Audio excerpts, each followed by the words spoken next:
Hey everyone, how you doing? It's Jeffrey from the offices. Heard that funny little scratch at the beginning. So here we are again. This is Thursday. It's not our regular Friday show, and we're going to rerun a show we did last week. I'm going to come up front and say one of our technicians were sort of had a few troubles with the technology. So hopefully this week will go better. So no dropouts. Hope everyone's well. This week, again, we're going to be speaking to Winyi Tan from Umami Blends, and we're going to speak to Joel Drexler from Dahl. And these are both two food startups. They're pretty much in the same line of their progress in their journey. And sometimes you've got huge food companies up here, but you've got to also think about these food companies that are coming up with really new, really exciting products and the problems that they're going to have going along. And we deal with top-end companies, and we start like big companies and also startup companies in our business, the offices. I should have a PS announcement at some point. Thanks for coming to BRANDCORE. And meanwhile, I'm going to look for Winyi now and get her on board. Let me just bear with me here. I'm going to invite her on.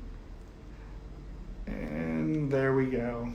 Thanks for coming on again. I have explained what happened, but things happen, you know. So, how's everything going in your week? You've got a new job you're doing outside of Umami Blends, right? Yes, first week at my new job, so that's very exciting. During the day, I work in digital health. I'm a project manager, so very different from food, but I think it has transferable skills like project management definitely has come in and has helped me project manage getting Umami Blends out, basically. Mm-hmm. Excellent. But back to Umami Blends, I'm going to go back to where we were last week. So you've been going now for, I think we said, was it just about a year? Is that correct? No, just a few months actually. So I started with Food Lab earlier this year in February, and as part of that, I launched a market stall at Sydney Uni just for one day, which was very exciting, and it was really the only day that I had where I sold my products. But I'm launching my website this weekend, so hopefully we'll be doing more sales from now on. And so you marched your what this weekend? I'm launching my website this weekend. This weekend okay. Excellent. Well, that will really help you to start get the name out and have somewhere to go. And do you have on your website? Are you going to have a place to actually purchase? Yes. So the website is, I suppose, in some ways quite basic because I'm not a web designer and I did it by myself. And it focuses a lot on the story of Umami Blends. So last week I spoke about this, and I guess I'll talk about it again because it might help other people. Stephanie gave me some really good direction when I started Umami Blends, and she said you can either pay for a designer to get your branding up and going and, you know, look professional in that sense, or the other way you can do it is really invest in your story. Once you have a good story, it's easier to get that branding out that way. So I've really focused on the storytelling. There is a shop element on the website as well, so people can purchase. And I guess I'll talk a little bit about the business model that I've decided to take. So Umami Blends is a family business. I work on it with my 4 sisters, and we're all, you know, busy professionals, I suppose. Like I've got 2 engineers in the family, 1 accountant, 1 lawyer, and then me. So I suppose the black sheep, because I didn't study like a super professional degree or anything. So we wanted something that would allow us to evolve with the time and flexible to our needs as well. So we've come up with a pop-up model, and that means that each time we're working with small batches here, and we can just, you know, based on consumer feedback, alter little parts and little components of the brand to finally be something that we're happy with. So at the moment, I've got these two little packets here you can see. Oh, good. I'm glad you brought those on. Yeah, these are our two blends, the mushy umami and the veggie umami. It's got quite a cute, quirky, youthful vibe at the moment. And some feedback that I've received is that it could afford to be a bit more premium or sophisticated. You know, if it's a gourmet product, then you know the target audience might be looking for something a little bit more classy. So that's something that we might consider in future iterations of the branding and in other pop-ups as well. But for now, like I've created about 300 pouches, and then when that is done, we'll regroup again as a family and talk about what our themes are for the next pop-up and what are the things that we'd like in particular to improve on. Well, let me go back to the very beginning, if you don't mind. So you caught me off guard. I forgot that it was really that soon, which wasn't long ago at all, at the beginning of the year when you went through the Sydney University Food Labs. Yes. And with Jamie Loveday, and I remember we were mentors at Food Labs for a while, the offices, Stephanie and I, and we went there, and it's a really lovely place to learn. What brought you there? What made you, what convinced you that you needed to go there and get this idea on the road? Well, actually, this is quite pertinent to branding as well, I suppose. I was at the library one day. I like to go to the library to borrow books because they've got lots and I can't afford to buy everything. Anyway, so they had a stand with all these pamphlets on it. And I just saw this very compelling deep green A5 sheet. And he said, "Get your career rolling," with a rolling pin. And I thought, yeah, I do want to get my career rolling. And, you know, like I liked the pun. I like baking a lot. So I thought that was great. And I picked it up and I read about it. And I was like, wait, hang on. I saw this last year. And I did want to know more, but I sort of forgot about it, you know, pushed it to the side sort of thing. So when I came to it again and saw this poster, I was very excited, and straight away I went on the website, had a chat with Katrina, who's the facilitator of the program. Oh, not the facilitator, the coordinator of the program. And it sounded like a course that would really give me the tools that I need to start a business in food. So I got started, and it's been a really great decision. Yeah, because we've met some other people through there, and yeah, it's fantastic the variety you get. And you obviously came through, and you really liked what you could have just said, "Oh, that was fun," but you know, I'm happy just making some stuff on my own. But you decided to take the next step, not only alone, but with your family. And tell me about the process. How did you knew what product you were going to make, correct, at that point? Yeah, so last year during COVID, even though I'm based in Sydney now, I was actually stuck in Melbourne for quite a few months. So I worked with my sister to come up with these blends we'd been talking about for a while now. You know, I talked about the story last time, growing up in a family which really loves food. When you finally leave home, it's quite a shock that good food takes ages to cook and things like that. So we came up with these blends and it was really great. But then we sort of found ourselves lost in terms of direction. You know, we didn't know how to go ahead, and we didn't know what we had to do to actually start a business. So Food Lab was really great in that sense, and it helped me build the confidence and helped me build a network as well, which I think is really important when it comes to starting a new business. So I had people that I could speak to, mentors such as Stephanie and the officers in general, other great people as well. And it's really sort of, I guess, helped me realize that, well, just start, you know, it doesn't matter if it's not perfect. And in fact, I was just thinking, like, every step of the way when I get something right, I'm actually like really shocked. It's a win. You can't believe that, oh, okay, well, the website's not amazing, but you've got one now. Or even something as small as ordering the pouches. Actually, I was so afraid when I ordered the stickers. I never knew how expensive stickers were. I ordered $700 worth of stickers, and I was so afraid when I was opening the package. Like, my heart was pumping, I was sweating. I was like, oh God, please let these $700 worth of stickers be correct. And then they were. So it's like, sometimes if you don't take the risk, you probably won't get to see the success. Mm. Absolutely. Well, why die wondering? I mean, you're lucky that you're doing it with a family, and you're not just, if something went wrong, you're not hanging out to dry. You're doing it the right way. You're slowly going into the process.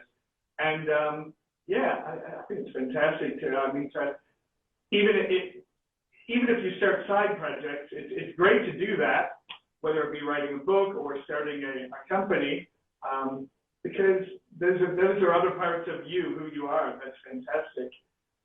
So once you got up and you got the classic umamis with your sister, I believe there's mushroom and there's vegetable. Yes. Right. So this is the veggie. Yeah. We've got the mashi, which is the mushrooms. That's right. Okay, good. Just so everyone knows. So you got the umami, and what did you do next? How did you decide what you would have on the label, for instance? Like you had to make a logo up and choose some fonts and stuff, and that's not your key. That's not what you do on a day-to-day basis. So it would have been quite new to you, doing it all on your own, correct? Yeah, so when we came up with this idea, my sister and I thought one thing that we really wanted to convey was this sense of fun, something that's colorful and that grabs your attention. And one of the other things that was really important to us was that our blends are made of no salt. So we don't add salt to our products because we want to let the natural ingredients shine, and we want to reduce salt intake for people. When it came to actually designing the brand or the visual part of it, I have to say I'm not a visual person by any means, so it's not my strength, but Canva is a really great tool. It's free. If you don't want to pay for the premium, it's fine. And just playing on there gives you an idea of what you can look for. And, what I've ended up with might not be what I will end up with forever, but it's a good start, yeah, I suppose that's what I can say. Like at the moment, I've got this sort of Pac-Man looking logo here, and I really love it because it's fun, it's quirky, Pac-Man's eating. So that's what we want people to do. We want people to eat. And I think it's really fun, but I've received feedback also saying, oh, I don't know, it's a little bit geeky. And when I think of people who play Pac-Man eating, it's usually 2-minute noodles. Is that really something you want associated with your brand? And that's something that I have to take on board. Like, if people tell me that's what they think, especially, I have to confess, despite my age, I'm not very au fait with popular culture. And actually, the Umami Blends Instagram is my first Instagram account ever. So I'm learning a lot. Wow. So yeah, I just have to take things on board and move with the times. So that said, you worked through, you chose things that you like, and you probably worked with your family or your sister or whatever, getting these correct. What did you do, like, when you had to think about, well, who are we actually aiming this product at? Like, you're what we call in the market, we call it positioning. Did you actually say, wait, hold it, we've got to position this first before we can do anything? Did you take the time to do something like that? Because it's... Yeah, I mean, I was really lucky to have Stephanie's support. And what she suggested was, you spend a lot of time in the beginning sort of thinking about who you are as a brand. Like there's this list of adjectives. I can't find it now, which is really annoying, but it had about 100 words, playful, mischievous, pioneer, that kind of thing. And with the packaging, you've got a very suitable at the moment, very sustainable looking packaging. How did you decide to go with that? Was that what was available, or did you say, I really want this to sort of go back to the ethos of Umami, a bit more natural? Yeah, thanks for reminding me. We talked about this last week, but I forgot to speak about it today. So the Umami pouches and mailing bags are fully biodegradable, and that means that you can just put it into your home compost. And I think that's really convenient. And that's something that definitely was, well, I wouldn't say it was a necessity for the brand, but it was something that was a really great bonus. You know, growing up in a family, like an ethnic family with 5 kids, obviously no wastage was like a massive value in how we live. So having that opportunity to continue that idea through our brand is really great. It feels right. Yeah, no, I agree. That's, I mean, for me, a sustainable sort of, I mean, it's the flavor of the moment, but it's going to keep getting bigger and bigger.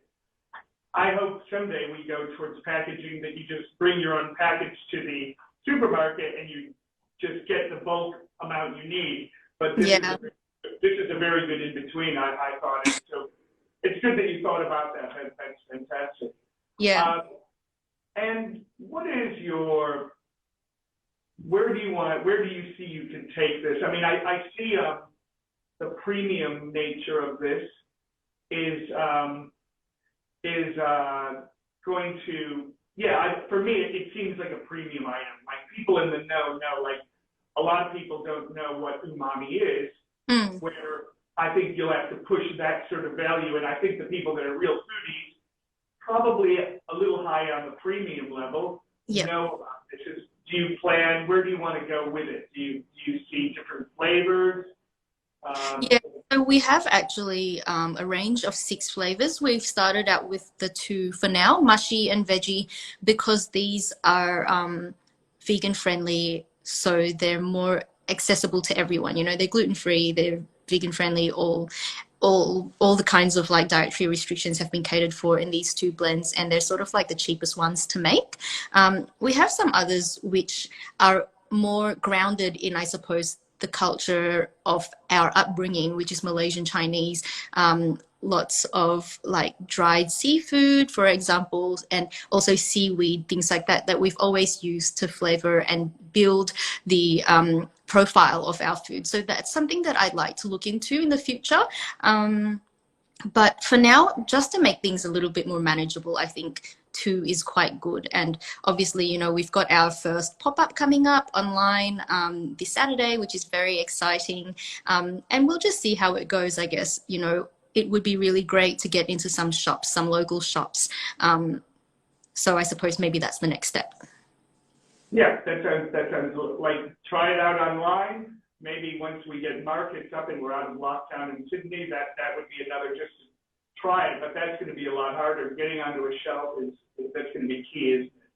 So that'll be interesting. Okay, well, listen, I really appreciate you coming on today.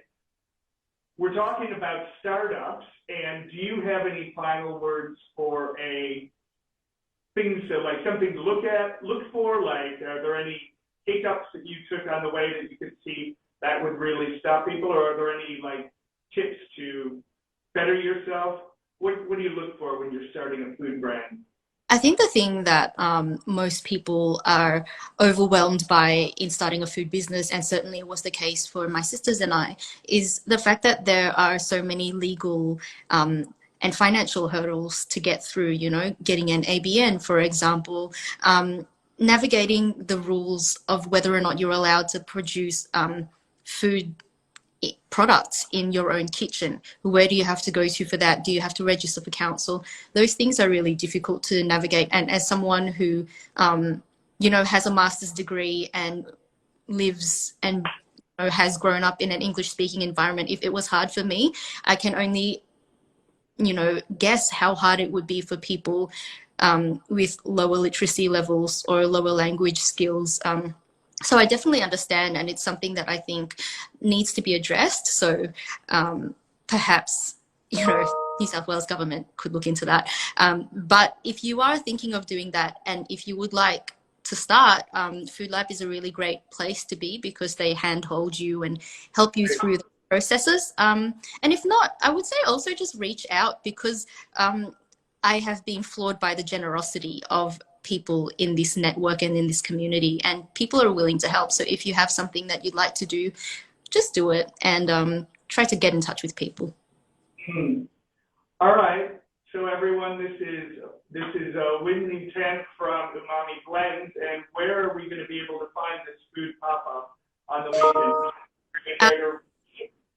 So you can add me on Instagram, Umami Blends, and the website will be announced there on Saturday. Okay, super. So they just look on Instagram on Saturday.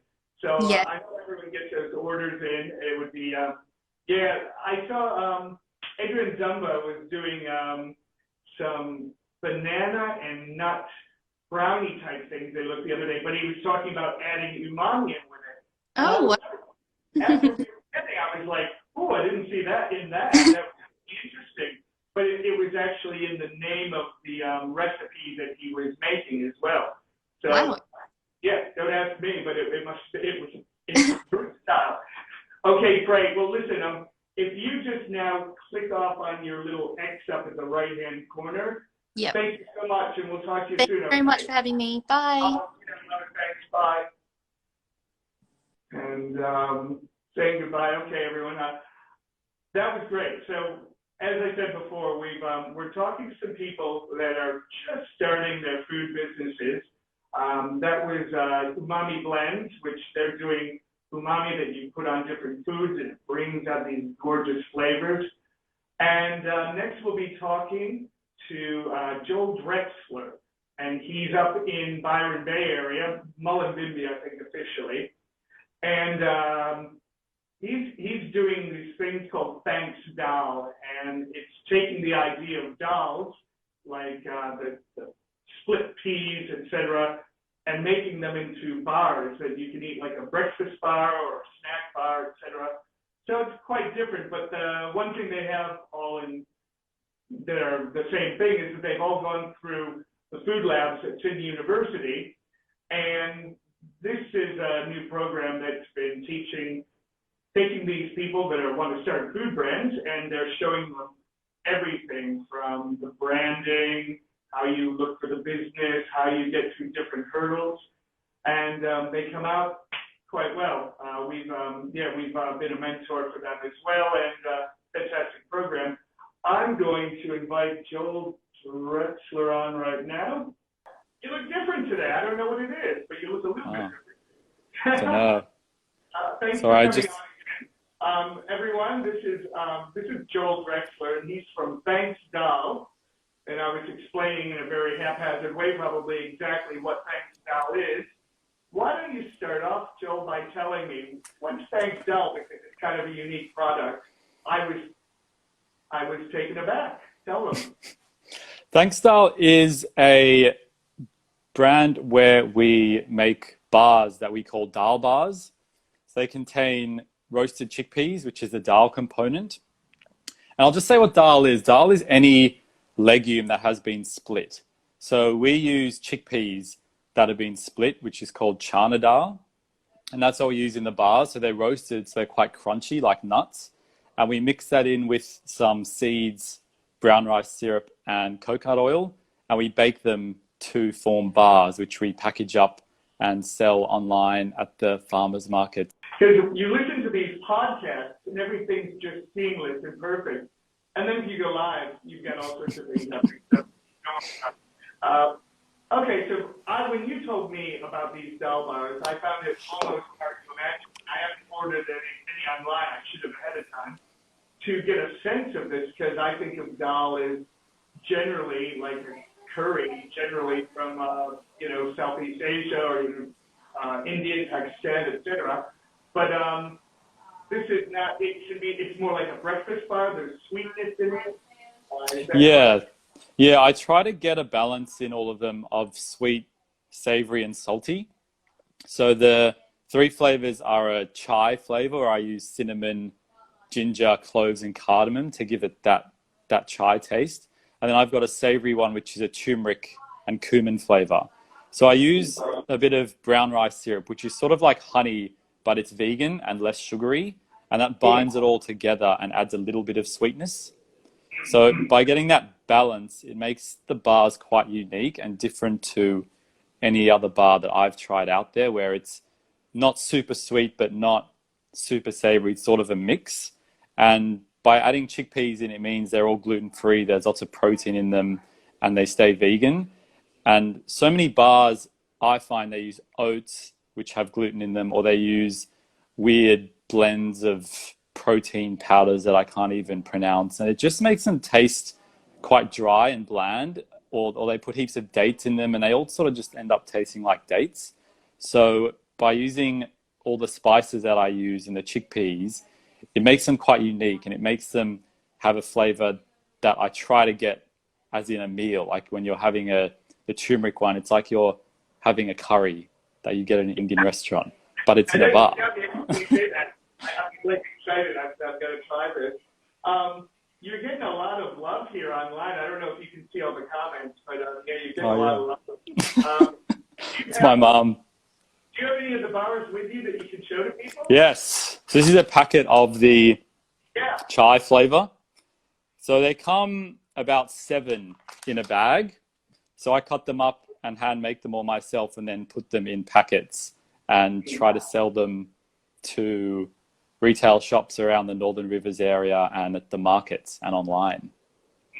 When you started off, because I know the backstory a little bit, you had a pretty successful business that you were already in. It was a family business. I won't go into which family business, but it was a known family business. But it ended up you decided you were going to be going into food. You really had this movement for food. You had to make a decision to do something different. And you went to Food Labs in Sydney, correct? Yes, that's right. Now, did you have an idea when you went there what you wanted to do, or was it just, I like food? I knew I wanted to do something with Dahl. When I was thinking about what I wanted to do with food, I was thinking and asking myself the same question over and over again, which is, what area can I go into that is a bit different and isn't already saturated with a million other products? And I thought of things like pickles and ferments, but they already exist, and I probably wasn't going to be able to make something better than what's already out there. So I started thinking about dal and legumes and chickpeas, and felt that there really wasn't anything that exciting being done with them. When you go to a grocery store, you have canned chickpeas and you have dried chickpeas and you have some hummus, and that's about it. There's not that much unique done with legumes. And to me, they're quite a unique ingredient. They're really sustainable. They grow a lot in Australia. They're quite cheap, and they'll take on the flavor of anything that you add to them. So yeah, protein packed. And I thought they were a really good ingredient to use.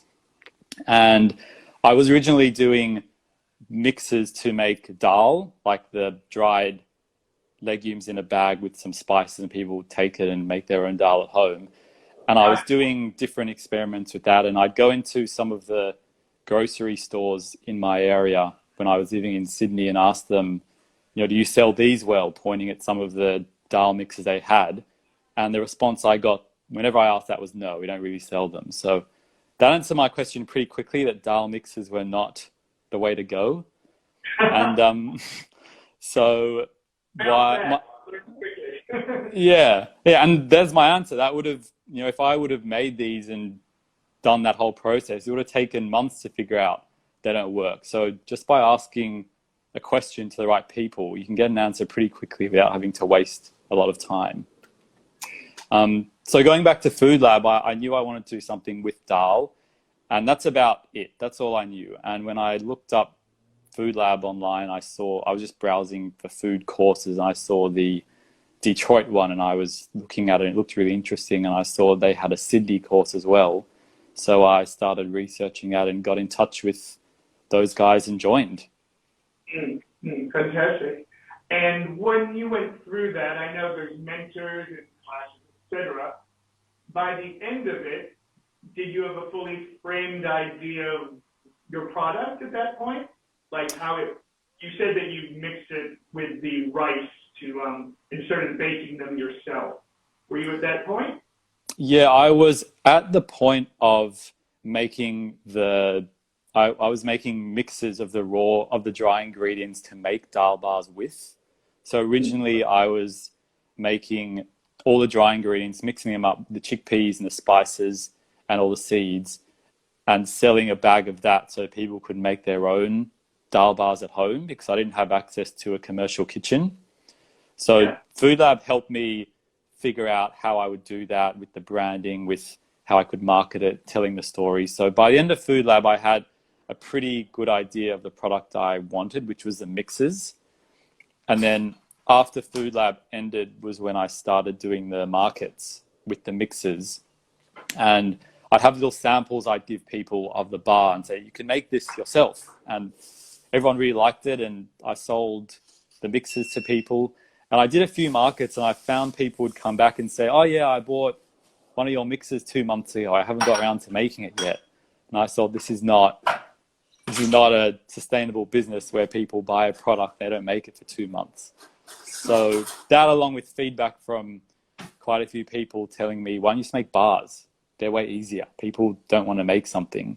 So that was some pretty good feedback from just people I spoke to in Food Lab and people in the Byron area and also customers, where I decided to focus more on the finished product of bars that people can eat straight away as opposed to the mixes. Right. Yeah, and that was a big turning point, I guess, for the product. So you got out there, and by that point you had a look and feel, your logo. Tell me again, how did the logo come about? You said you had someone doing it for you beforehand, didn't you? Yeah, I paid a designer to do the logo for me, which I didn't really like very much, but we just went with it because we needed a logo. And a little while after that, my wife, Laura, who has a really good eye for color and design, just looked at it and said, I hate this logo. I'm sick of it. So she just went into Canva and made a new logo in about half an hour, which is our existing logo, which we feel is a lot better. It's a bit more fun. It's cleaner. We want it to be happy and a bit quirky. And we feel like the logo we have now does that. Might not be our logo forever, I don't know. But at this stage, I really like it. And I think it's a fun one to have. And the same thing with the packaging. Laura did that on Canva. And it's such a good program to use. It's like $10 a month. And there's so much you can do on it if you've got a decent eye. And I think that's something that is really important for my business and any business at this stage, is you can do most of this stuff yourself. To pay a designer hundreds of dollars to design new packaging or branding or any of that stuff will probably change in a few months anyway, because there's so much change happening at this point in our business where I'm this size. There should be new changes happening every week. And if you're paying all this money for someone to do something, you're probably going to throw that out pretty soon and it'll just be wasted.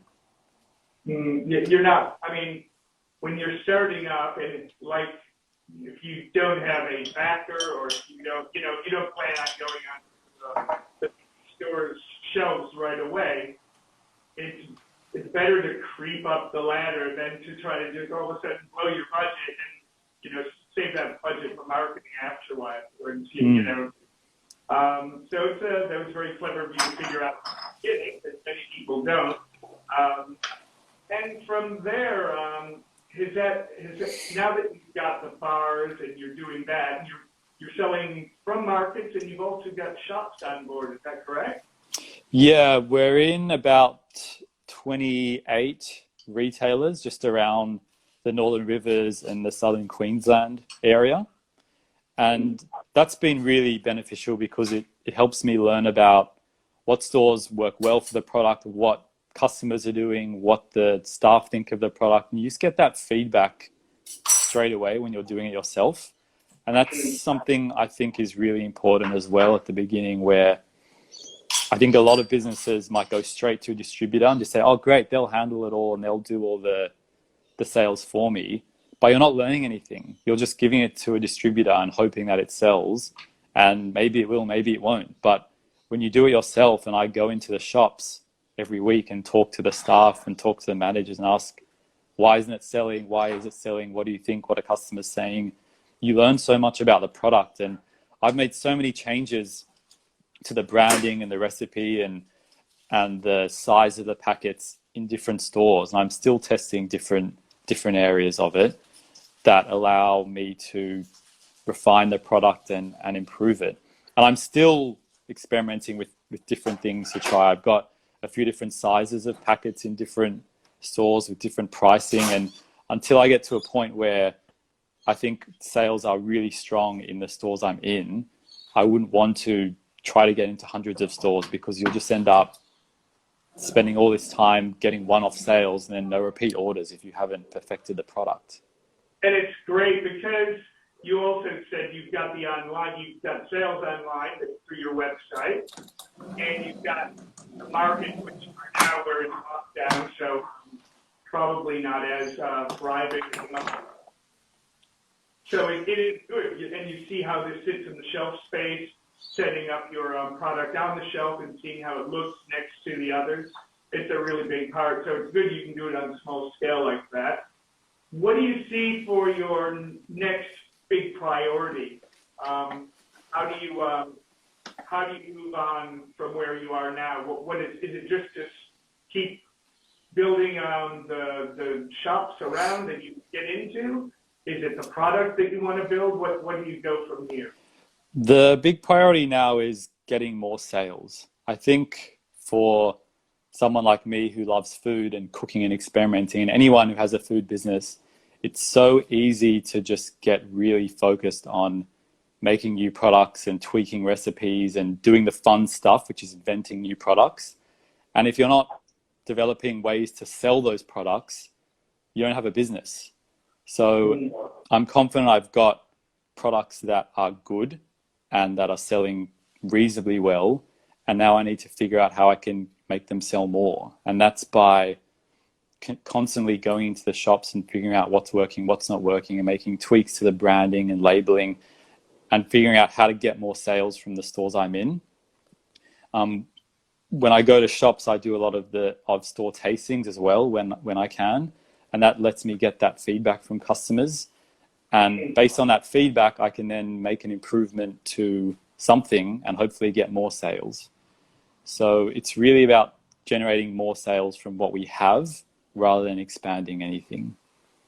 That's the best. Yes, let's get the money rolling in first, I guess. Now, one thing you've got to help with that is your website. And with your website, I've noticed you've got a really nice little story on the website, and you've got 4.5 tips, is it? Was it? 4.5 fun facts. 4.5 fun facts. That's correct. How did you pull you wanted this to be fun. You mentioned, like entertaining and fun. How did you pull together your story? Was it you? Did you get help, or how did you do it? I wrote a few versions of it, and I just sent it to people I knew to read and let me know what they thought. I think the most important thing with a story is it has to be authentic to you and be your voice. And I've read other brand stories that I really love and resonate really well. And I've tried to copy them in the past and use that sort of language. And it just comes off fake, and it's not me. And I think that's so important to know that, it has to be authentic to you. And I think the story is sort of in my voice. Anyone who knows me would know I wrote that. And if I tried to write it in a way that I have seen someone else write it that I really like, it just won't sound real. And I think my story, it's probably not crafted that professionally, and it's not wordsmithed that brilliantly, but it's me. And I think that's the most important thing when writing any brand story. And I think whenever I write anything like that, the best stuff is written in like 20 minutes. It just flows, and then you fix up the grammar and do anything else later. But whenever I've tried to spend hours writing something and crafting anything, it just comes off a bit inauthentic. So I don't think there's any set rules on how to write something other than just write it in the way you would be talking to a friend or writing an email to a family member. They need to know it's you. Through that, I assume you're building up your brand voice and your tone of voice for the brand itself through your voice. And I think you talked to Stephanie about that at one point. but you've got that same voice that's on your website that you put onto your packaging as well. Yeah, a similar voice. Yeah, I've tried to keep it quite consistent. I yeah, I like to be a bit fun with the wording and quirky. I think it was Stephanie I spoke to a little while ago on the phone where I said, no, what if I put on the packaging just in big letters, making legumes sexy? And she quite politely told me that was a dumb idea, not those words. But to me, that's funny, and it would have been really, really unique, but that doesn't resonate with the customer. So it's just finding that balance of, what's authentic to you and in your voice, and what does the customer want to see. And if I'm completely authentic and genuine and no filters, then that might not resonate with the customer. So it's just thinking, how can I say in my voice what will resonate with them, the customer, whilst also staying true to me, and just getting that right balance, which is really challenging to do, and it just evolves all the time. It's not a set and forget thing. Every month or two, I'll go back and just read our copy on our website or on our stickers or in the brand story, and I'll just make a few tweaks based on things I think might sound a little bit better or a bit more fun or a bit more interesting. So it's constantly evolving, and I think if you're improving it a little bit every week or every month, then over time it could become really good and something you're really proud of. I think also another thing I've noticed you doing that it follows through that is your feed on Instagram, for instance. You've really, like, I've noticed you're doing fun little things, like you're doing like a robot dance, putting together one of the packaging you were baking the other day. I say this because one of our viewers from Chicago just said the next step is to build brand awareness. And so, I mean, you're working with stories and with Instagram, I'm assuming, to build this awareness. And also you're in store doing in-store presentations or like tastes, right? So yeah. How do you get your inspiration for when you're on social media? Some of it's just organic. It just comes just in the spur of the moment. Okay. Like I was baking the other week and I was in this kitchen by myself. There was no one there all day, and I'd been there for 7 hours. I was so bored, and I just thought, I'm just going to make a video of me cutting bars and dancing. So I did, and it was like a 2-minute thing, and it was just fun. But other things,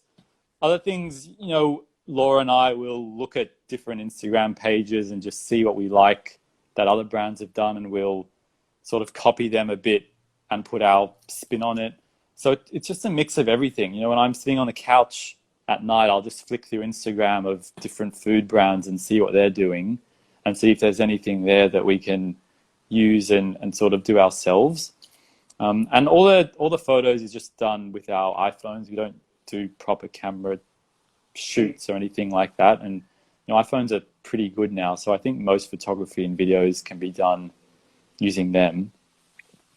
But yeah, it's a mix, organic and doing our research. That's funny. The person that asked the other question now asking about influencers, but you're probably not ready to latch on to influencers quite yet, are you? There's a few we've reached out to who are, I think they're called micro-influencers is their term. They have 5,000 or 6,000 followers, and all I've done is reach out to them and said, can I send you a few packets? And most of them have said yes, and I send them and they might do a story, which I think is good brand awareness. We haven't really got any major upticks in sales or much else from them.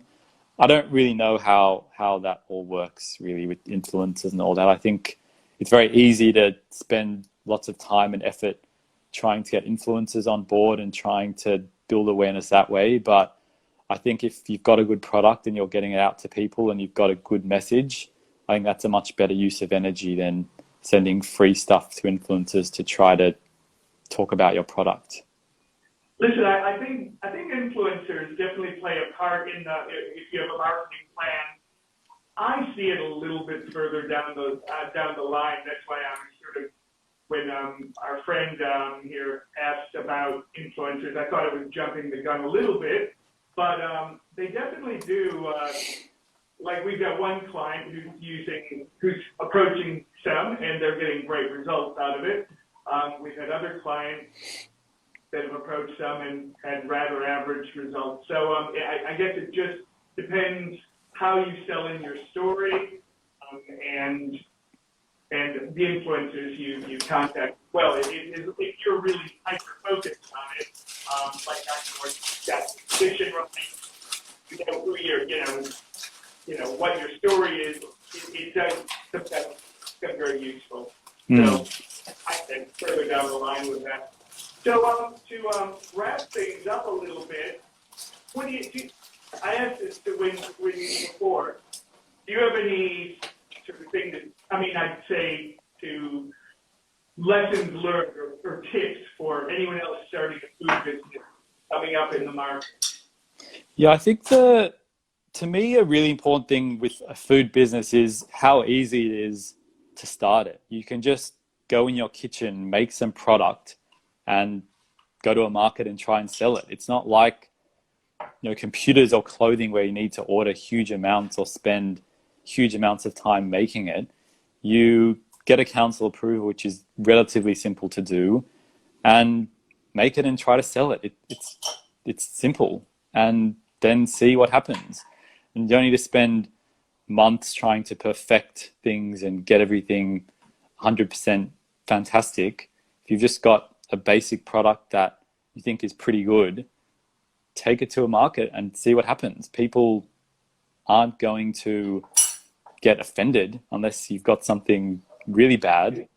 So just try it. Just take it out and see. And that's what we did with Thanks Dahl. We booked a stall at the Mullumbimby markets, and all I had was a little gazebo and a table and a plant and 20 packets of bar mixes and like 10 bars.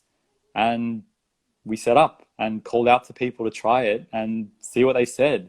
And really, no one cares that much about you. If you have a terrible market stall, no one cares. Everyone's too focused on themselves. So I would say just get the product and try and sell it and see what happens. And you're guaranteed to learn something, and you're probably guaranteed to make some sort of improvement for that as well. So I think it's important to start it and not spend too long trying to get it perfect, because you can spend the next 5 years trying to get it perfect before doing anything. No, I think you're doing it well, it sounds to me. You're leveraging up. You see where you're going wrong, you tweak, you move up, and someday there'll be perfection, but perfection's overrated. Don't think it'll ever be perfection. All right, listen, I want to thank you for your time once again. Really appreciate you coming in. And if you just click on the little, where can everyone reach you? Where's the best yes. Where are we going to get a hold of Thanks Dahl? Probably best is our website, which is thanksdahl.com.au. It's got all the info there. You can buy online, free shipping over $50. So that's another little bonus. And also in Australia, you could probably do worldwide. You could probably swing something. So check us out there. Your bag one more time. The bag. This is a packet of freshly made Dahl bars. Thanks, That's the back. That's my name. I like it. So you go to it's thanksdahl.com.au. And, yes. Okay, cool. Again, thank you very much for your time. If you just click on the little X at the top, I'll talk to you soon. Okay. Thank you. See ya. All right. And there we have it. This week, we had no dropouts. We had one person that couldn't get on first. But thanks for coming to BRANDCORE again. And my name's Jeffrey Oley. I'm from the offices in Sydney, Australia, and we create great food brands. I hope to talk to you again soon. We'll be on again tomorrow at 1 p.m. with another exciting guest. Further on down the line. Okay, listen. Thanks everyone. I gotta fly. Goodbye. Bye.